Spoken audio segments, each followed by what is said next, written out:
स्वागत है आपका। नमस्कार, मैं आपके साथ आशीष चतुर्वेदी। नमस्कार, मैं हूं आपके साथ कुशल गुप्ता। और यहां पर जिस तरह का मूड माहौल बना हुआ है आशीष, कल की गिरावट के बाद अब कहीं ना कहीं एक बाउंस बैक के संकेत तो देखने को डेफिनेटली मिल ही रहे हैं। एसजीएक्स निफ्टी ऑलमोस्ट 22 अंकों के उछाल के साथ अभी कारोबार करता हुआ दिख रहा है। हालांकि ये जरूर देखना होगा कि ये जो अभी इनिशियल तेजी जो हम सोच रहे हैं वो आगे सस्टेनेबल रहने वाली है या नहीं, क्योंकि ग्लोबल जो जियोपॉलिटिकल टेंशन है वो अभी भी बरकरार है। तो यहाँ पर और जो इकोनॉमिक डेटा आने वाला है आज के दिन में और कल यहाँ पर जो इन्फ्लेशन आंकड़े आएंगे यूएस में, वहाँ पर हमारा बड़ा फोकस एनी विच वेज बना रहेगा।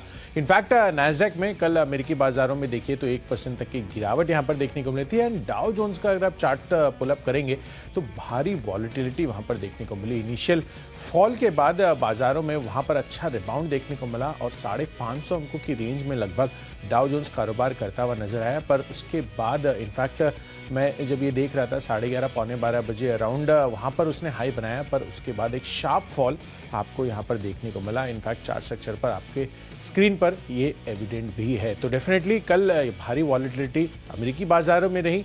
हमारे भारतीय बाजारों पर किस तरह का रुझान अब बनना चाहिए आज के लिए, ये भी देखना काफ़ी ज़्यादा इंटरेस्टिंग होने वाला है। हालांकि कल के सत्र में तो हम ऑलमोस्ट दिन के लो पॉइंट पर जाकर बंद होते हुए नजर आए थे। एक अच्छी बात है हमारे लिए, हो सकता है कि ग्लोबल कंसर्न की वजह से कच्चे तेल में रिडक्शन आई हो करीब 2 से 2.5% तक की, बट हमारे बाजारों के लिए ये काफ़ी अहम हो जाता है और काफ़ी पॉजिटिव साइड पर भी इस वजह से आज भारतीय बाजारों को सपोर्ट मिल सकता है। हालांकि रुपए पर हमारी नज़र बनी रहेगी। रुपए पर हमारी नजरें बनी रहेगी। एसजीएक्स निफ्टी 25 अंकों की बढ़त है, कब गिरावट में तब्दील हो जाएगी पता नहीं। लेकिन शुरुआत कर लेते हैं जल्दी से कैश की कैटेगरी के साथ। कुशल बताइएगा। देखिए, कैश की कैटेगरी में मुझे कंजाई नेरोला कि ये स्टॉक पेन स्पेस से काफ़ी ज़्यादा पसंद आ रहा है। यहाँ पर इसको चुनने की 2 बड़ी वजह है।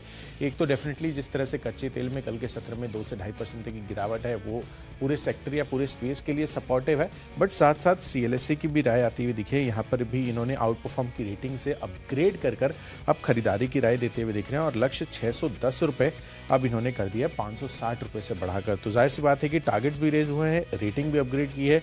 मौजूदा भाव से सिग्निफिकेंट अपसाइड उनको देखने को मिल रुपए आज का टारगेट बनेगा। 463 रुपए स्टॉप लॉस भी आपको लगाकर चलना है। कैश की कैटेगरी में जो स्टॉक मैंने चुना है वो है जुबिलेंट इंग्रेविया। यहाँ पर आपको खास नजर रखनी थी कि बाजार में उतार चढ़ाव आपको पिछले हफ्ते से काफ़ी ज़्यादा देखने को मिल रहे हैं। लगातार तेज़ी के साथ शुरुआत भी होती है तो भी गिरावट में तब्दील हो जाती है। तो यहाँ पर अगर आप देखें तो चार्ट के स्ट्रक्चर में खासियत है कि स्ट्रेंथ बिल्कुल बरकरार देखने को मिले। इनफैक्ट डेली चार्ट पर देखेंगे तो थोड़ा सा आपको नजर आएगा कि बाजार की गिरावट के साथ ये स्टॉक थोड़ा सा गिरा है। लेकिन वीकली और मंथली चार्ट पर स्विच करके देखेंगे तो आपको लगेगा कि बड़ी गिरावट के बाद अब ये स्टॉक उभरना शुरू कर रहा है, तो और तेज़ी यहाँ पर देखने को मिल सकती है। टेक्निकल सेटअप मुझे इसका अच्छा लग रहा है, तो 588 रुपये का लक्ष्य है, 550 रुपये का आप लगाइए स्टॉप लॉस।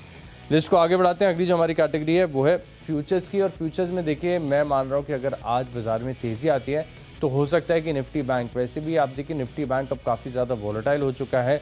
कल भी अगर आप देखें तो तेज़ रिकवरी, इनफैक्ट हरे निशान में गेंस के आने के बाद भी आप देखिए लगातार फिसलता रहा और अच्छी खासी गिरावट के साथ यहाँ पर क्लोजिंग देखने को मिली। लेकिन अगर आज बाउंस का दिन है, क्योंकि डाउ फ्यूचर्स को देखें, नास्डैक फ्यूचर्स को देखें, तो हरे निशान में अगर थोड़ा बहुत भी बाजार में बाउंस आता है तो बैंकिंग स्टॉक्स जहाँ पर स्ट्रेंथ है वो चलते हुए नजर आ सकते हैं। तो 800 रुपये के लक्ष्य लिए एक्सिस बैंक के फ्यूचर्स में करीब खरीदारी 5-6 रुपये, इससे ऊपर का रिस्क नहीं लेना है।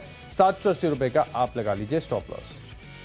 चलिए, डेफिनेटली एक्सिस बैंक का इनफैक्ट पूरा का पूरा बैंकिंग स्पेस आज अगर बाजार में बाउंस आता है तो हो सकता है कि ये फ्रंट रनर निकल कर आए। तो चलिए, डेफिनेटली एक्सिस बैंक पर तो नज़र रखनी ही है। साथ ही फ्यूचर्स कैटेगरी में मेरी तरफ से मैंने स्टॉक दिया है बाटा इंडिया का, यहाँ पर आपको खरीदारी करनी है। इनफैक्ट कल के सत्र में बाजारों में जो डीप गिरावट हमें दिन के दौरान देखने को मिली उसके विपरीत बाटा इंडिया काफ़ी ज़्यादा स्ट्रेंथ शो करता हुआ नजर आया। अगर आप इसका चार्ट स्ट्रक्चर भी देखेंगे तो जिस तरह की तेज़ी इनिशियली इसने बनाई थी उसने पूरे दिन के दौरान यहाँ पर मेंटेन की थी और इसी वजह से मुझे लग रहा है कि यहाँ पर स्ट्रेंथ डेफिनेटली है इनके चार्ट स्ट्रक्चर पर और कहीं ना कहीं यहाँ पर अच्छी तेज़ी का कैंडिडेट भी बन सकता है, क्योंकि ऑब्वियसली आप देख रहे हैं कि वेडिंग सीजन भी आने वाला है, फेस्टिव डिमांड भी इंटैक्ट है। तो बाटा इंडिया पर नज़र रखिए, फंडामेंटल और साथ ही टेक्निकल रीजंस की वजह से खरीदारी करके चलिए। 1865 रुपये के टारगेट के लिए 1790 रुपये ये आपका स्टॉप लॉस बनना चाहिए। चलिए बढ़ते हैं अपनी अगली कैटेगरी जो है ऑप्शंस की।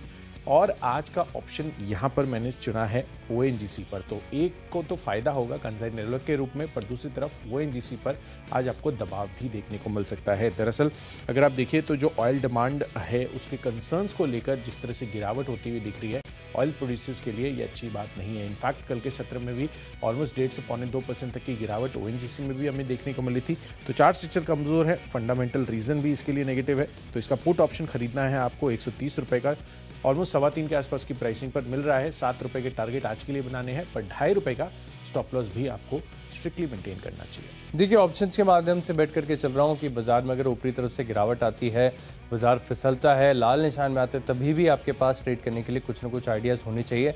इसके लिए कुछ बिकवाली वाले स्टॉक्स भी हैं लिस्ट में शामिल, उसमें से एक है इंडिया मार्ट। यहाँ पर अगर आप देखें तो स्टॉक की खासियत है, काफ़ी दिनों से अगर आप इसका टेम्परामेंट करके देखेंगे आपको लगेगा कि तेज़ी में तो स्टॉक चल नहीं रहा, लेकिन गिरने में सबसे आगे। कल भी अगर आप देखें तो 2 से 2.5% की गिरावट के साथ ये स्टॉक बंद हुआ है। तो आज अगर ऊपरी तरफ से बाजार फिसलते हैं, बड़ी गिरावट आती है, तभी स्टॉक के ऊपर आप फोकस करके चल सकते हैं। इंडिया मार्ट में 4,300 रुपये की जो पुट ऑप्शन है, यहाँ पर आप करेंगे खरीदारी। फिलहाल 170 के आसपास मिल रही है, 218 रुपये का लक्ष्य है, 150 रुपये का आप लगाएंगे स्टॉप लॉस। लेकिन याद रहे, गिरते बाजार में, फिसलते बाजार में, गिरावट वाले बाजार में ही इस पुट ऑप्शन में आपको ट्रेड करना है। कि स्टॉक अगर आप देखें तो काफ़ी समय से चल नहीं रहा, साइडवेज होके, चौपी होके भी आपके ऑप्शन के प्रीमियम को खा सकता है। तो ध्यान रहे, सिर्फ गिरते बाजार में ही इसको ट्रेड करना है। लिस्ट को आगे बढ़ाते हैं। अगली जो हमारी कैटेगरी है वो है टेक्नोपिक, और टेक्नोपिक के लिहाज से जो स्टॉक मैंने चुना है वो है टिमकेन इंडिया। और टिमकेन इंडिया के बारे में आपको बताऊं इससे पहले मेरी तरफ से एक अपडेट। कल के सत्र में जो स्टॉक मैंने आपको बताया था, जिंदल ड्रिलिंग, इसका चार्ट एक बार आपके सामने लेकर आते हैं स्क्रीन के ऊपर। आप देखिए कि कोई भी गैप अप ओपनिंग देखने को नहीं मिली। ऐसा नहीं हुआ कि 9:08 पर ही आपको 5 से 8% ऊपर मिले। स्टॉक का चार्ट आपकी स्क्रीन पर लेकर आते हैं तो आपको नजर आएगा कि किस प्रकार से, अगर आप देखें तो आपको तर्क बताया गया था कि 8 साल के कंसोलिडेशन के ऊपर ये स्टॉक निकला है। और कल जिस प्रकार का केओस बाजार में देखने को मिला, डे हाइस के करीबी 10.5-11% की बड़ी तेजी के साथ ये स्टॉक बंद हुआ है। और एक और स्टॉक ऐसा है आज मेरी लिस्ट में, वो है टिमकेन इंडिया। यहाँ पर भी अगर आप देखें तो अच्छी तेजी आपको देखने को मिल सकती है। रिकॉर्ड ऊंचाई के आसपास का कंसोलिडेशन है। शो के दौरान काफ़ी बार समझाया कि रिकॉर्ड ऊंचाई के आसपास कंसोलिडेशन हो तो समझ लीजिए कि बुल्स चार्ज अप है, वही कंट्रोल कर रहे हैं। और किसी भी दिन जो प्रीवियस पीक है वो टूटती हुई नजर आएगी। टेक्निकली चार्ट बहुत बढ़िया है, देखने लायक है। 3500 रुपये का लक्ष्य है, 3200 का लगाइए स्टॉप लॉस। बिल्कुल। तो टिमकेन इंडिया यहाँ पर नजर रखनी है। चार्ट स्ट्रक्चर पर बेहद मजबूती आती हुई दिख रही है। चलिए, मेरी तरफ से है टेक्नोपिक के लिहाज से फेडरल बैंक, जहां पर खरीदारी करनी है। बैंक्स तो डेफिनेटली फोकस में रहेंगे, पर इसके साथ साथ नतीजे भी आने वाले हैं बैंक के। इनफैक्ट आपने देखा ही कि किस तरह से बैंकों की तरफ से पॉजिटिव Q2 अपडेट्स भी आते हुए नजर आए थे। तो यहाँ पर एक तो वो तर्क है, और 14 तारीख को इसके नंबर्स आने वाले हैं। तो एक अच्छी प्री बाइंग हमें देखने को मिल रही है। 5 दिन का चार्ट स्ट्रक्चर भी अगर आप ओपन करके देखेंगे तो लगातार तेजी आपको फेडरल बैंक में आती हुई नजर आई है। तो इस वजह से इसको खरीदारी कर चलिए। 127 रुपए के टारगेट के लिए 120 रुपए आपका स्टॉप लॉस बनेगा। तो चलिए, हमने पहली 4 कैटेगरीज तो आपके साथ शेयर कर दी है। चलिए इसको आगे बढ़ाते हैं। अगली जो हमारी कैटेगरी है फंडा पिक है। कुशल बताइए। बिल्कुल आशीष, फंडा पिक के लिहाज से मुझे एक काउंटर ITC ये काफ़ी ज़्यादा पसंद आ रहा है। इनफैक्ट लगातार हमारे फंडा पिक या फिर इन्वेस्टमेंट पिक के लिहाज से तो शामिल होता ही है, पर आज चुनने की वजह यह भी बन रही है कि जो CLSA है उन्होंने आउट परफॉर्म की रेटिंग बरकरार रखते हुए टारगेट्स इसके और बढ़ा दिए हैं। पहले ये 330 पर बुलिश थे, अब ये रिवाइज कर 355 कर दिया है। मौजूदा भाव 326 रुपए का है। तो यहाँ पर भी अच्छी अपसाइड ऑलरेडी एक्सपेक्ट करके चल रहे हैं। और अब तो स्टॉक एक स्लो मूवर्स या फिर आप स्टैग्नेंट मूवर से अच्छे खासे ग्रोथ मूवर पर आता हुआ दिख रहा है। तो इस वजह से मुझे लग रहा है कि यहाँ पर अच्छी तेजी बन सकती है। एंड ऑब्वियसली फंडामेंटली मुझे इस चीज़ पर और डिस्कशन करने की भी ज़रूरत नहीं है, बट लार्जली जिस तरह से ब्रोकरेज हाउस अब इस पर और बुलिश होते हुए दिख रहे हैं, वो इस काउंटर पर अच्छी तेज़ी बना सकता है। 6 महीनों के लिए होल्ड कर चल सकते हैं। इनफैक्ट और भी ज़्यादा अवधि के लिए आप इसमें शामिल हो सकते हैं, बट 6 मंथ्स में 375 के टारगेट आ सकते हैं। देखिए, फंडा पिक के लिहाज से नतीजों का विश्लेषण किया है। डेल्टा कॉप नतीजा अगर आप देखें तो फर्स्ट कट तो काफ़ी बढ़िया लग रहा है। तिमाही दर तिमाही, साल दर साल काफ़ी बढ़िया ग्रोथ है। और अच्छी बात है कि खरीदारी करने का कंफर्ट इसके लिए भी है कि कल स्टॉक 5% लुढ़क कर बंद हुआ, वायदा बाजार के बैन में है। तो डेल्टा को आप खरीदारी करें तो कैश में करें। 240 रुपये के लक्ष्य लिए मैं मान रहा हूँ कि 1 महीने का व्यू बनाकर चलें।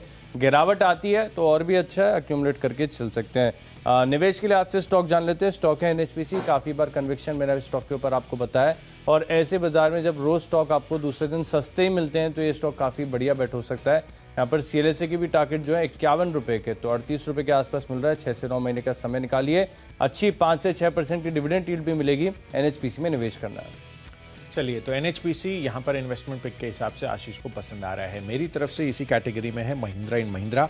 एक साल में 1500 रुपए के टारगेट्स यहाँ पर भी देखने को मिल सकते हैं। डेफिनेटली 12 से 30 रुपए के आसपास की प्राइसिंग है। 15 से 20% के गेन्स यहाँ पर आते हुए दिख सकते हैं। इन्होंने ESUV तो ऑलरेडी लॉन्च कर दी है, अब JioBP के साथ इन्होंने करार भी कर लिया है और यहाँ पर JioBP EV चार्जिंग इंफ्रास्ट्रक्चर इनके लिए भी लगाते हुए नजर आएंगे। तो डेफिनेटली M&M यहाँ पर फोकस रखिए 1500 के टारगेट के लिए। खबरों के दम पर अब आगे बढ़ते हैं। यहाँ पर कौन से स्टॉक चुने हैं अब उसको डिस्कस कर लेते हैं। यहाँ पर मैंने स्टॉक चुना है बालकृष्ण इंडस्ट्रीज का। तो कच्चे तेल में गिरावट का फायदा इनको भी मिलता हुआ नजर आएगा। चार्ट स्ट्रक्चर भी अच्छा पॉजिटिव मोमेंटम में है।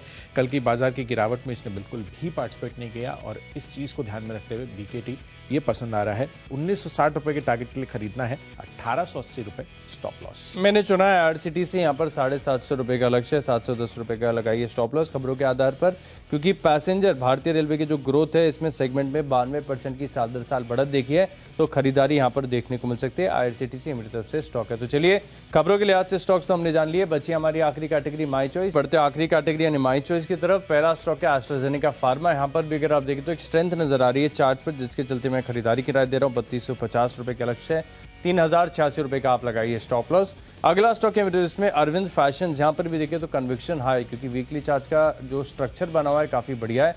350 का लक्ष्य, 320 का स्टॉप लॉस। आखिरी स्टॉक है मेरे इसमें BLS इंटरनेशनल। यहाँ पर भी आपको खरीदारी करनी चाहिए 290 के लक्ष्य के लिए, 276 का लगाइए स्टॉप लॉस। चलिए, मेरी तरफ से माई चॉइस कैटेगरी में पहला कॉल है इन्फो एज पर। कल हमने आपको लिंक कर भी बताया था कि किस तरह से इन्वेस्टी कंपनीज में इनकी जो इन्वेस्टमेंट्स है वहाँ पर मार्केट कैप रिड्यूस हो रही है और अकॉर्डिंगली यहाँ पर भी गिरावट देखने को मिल रही है। और कल भी ऑलमोस्ट 1.5 से 2% की गिरावट इन्फो एज में थी। तो गिरावट का काउंटर है 3650 रुपये के टारगेट के लिए बिकवाली कीजिए। 3815 रुपये हायर साइड पर आपको स्टॉप लॉस रखना चाहिए। दूसरा कॉल है इंडसइंड बैंक पर। तो बैंकिंग स्टॉक्स पर आज मेरी नजर है। बाजार में थोड़ी भी तेजी आती है तो यहाँ पर अच्छी तेजी हो सकती है। कल जो ब्लॉक डील हुई थी उस पर डिटेल्स आ गए हैं, जिसमें गोल्डमैन सैक्स इन्वेस्टमेंट मॉरिशस ने ऑलमोस्ट 70 लाख शेयरों की खरीदारी की है। तो यहां पर ये इंपॉर्टेंट है, 1200 रुपए के टारगेट के लिए खरीदना है, 1155 रुपए का स्टॉप लॉस लगाइए। और आखिरी कॉल है मेरा देवयानी इंटरनेशनल पर, जहां पर खरीदारी करने की राय है। दरअसल CLSE की रिपोर्ट आती हुई दिखी है। आउट परफॉर्म रेटिंग बरकरार रखते हुए टारगेट्स बढ़ाए हैं 206 से 230 रुपए के, मौजूदा भाव 194 का है। तो 200 रुपए के लक्ष्य आज यहाँ पर भी देखने को मिल सकते हैं, 190 रुपए स्टॉप लॉस। तो चलिए, जो 20 स्टॉक्स हैं इनके लिस्ट हो गए तैयार। अब जल्दी से देख लेते हैं रिकैप। कैश का स्टॉक है मेरे इसमें जुबलेंट इनग्रेविया, 588 रुपए का लक्ष्य है। एक्सिस बैंक के फ्यूचर्स में करेंगे खरीदारी और बाजार में अगर गिरावट आती है तो खरीदेंगे इंडिया मार्ट, 4300 रुपए का पुट ऑप्शन। टेक्निकली बढ़िया लग रहा है टिमकेन इंडिया। डेल्टा कॉप के नतीजे अच्छे हैं, 240 का लक्ष्य है। निवेश के लिहाज से खरीदेंगे NHPC, 5% की डिविडेंड यील्ड भी मिलेगी। IRCTC में खबरों का असर देखने को मिलेगा। एस्ट्राजेनेका फार्मा 3250 के पार जाएगा। अरविंद फैशन में कन्विक्शन ज्यादा है। BLS इंटरनेशनल जहां पर भी देखिए तो करीब 290 रुपए का लक्ष्य है। इन 10 स्टॉक्स में मेरा कन्विक्शन सबसे ज्यादा है टेक्नोपेक, टिमकेन इंडिया। यहाँ पर अगर आप देखें तो ऑल टाइम हाई के आसपास ये स्टॉक चल रहा है, बड़े ब्रेकआउट की तैयारी है। 3500 रुपए के लक्ष्य के लिए खरीदारी करेंगे। चलिए, मेरी तरफ से कैश सेगमेंट में कंसाई नेरोलैक खरीदना है, कच्चे तेल में गिरावट का फायदा हो सकता है। साथ ही बाटा इंडिया अच्छे चार्ट स्ट्रक्चर पर मोमेंटम बना हुआ है। ONGC का पुट ऑप्शन खरीद कर चलना है, कच्चे तेल की वीकनेस इसको सता सकती है। साथ ही फेडरल बैंक यहाँ पर पॉजिटिविटी है चार्ट स्ट्रक्चर पर। फंडामेंटली ITC पसंद आ रहा है अगले 6 महीनों के लिए। M&M भी 1 साल के लिए 1500 रुपये के लक्ष्य भी आपको दिखाते हुए नजर आ सकता है। खबरों के दम पर बालकृष्ण इंडस्ट्रीज पर फोकस रखिए। साथ ही माई चॉइस कैटेगरी में इन्फो एज में तो बिकवाली करनी है, पर इंडसइंड बैंक और साथ साथ देवयानी इंटरनेशनल यहाँ पर आपको खरीदारी करने की राय है। और इन सब में आज का मेरा बेस्ट पिक है ITC। यहाँ पर जिस तरह से ब्रोकेज हाउसेज और बुलिश होते हुए नजर आ रहे हैं, मुझे लग रहा है कि अच्छी पॉजिटिविटी अगले 6 महीनों में यहाँ पर देखने को मिल सकती है। तो चलिए, हमने सभी स्टॉक्स और उनके लेवल्स का तो रिकैप कर लिया है। मिड वीक सेशन है, कल भारतीय बाजारों की गिरावट के बाद आज SGX निफ्टी इंडिकेट कर रहा है कि थोड़ी सी पॉजिटिविटी आती हुई दिख सकती है ओपनिंग पर।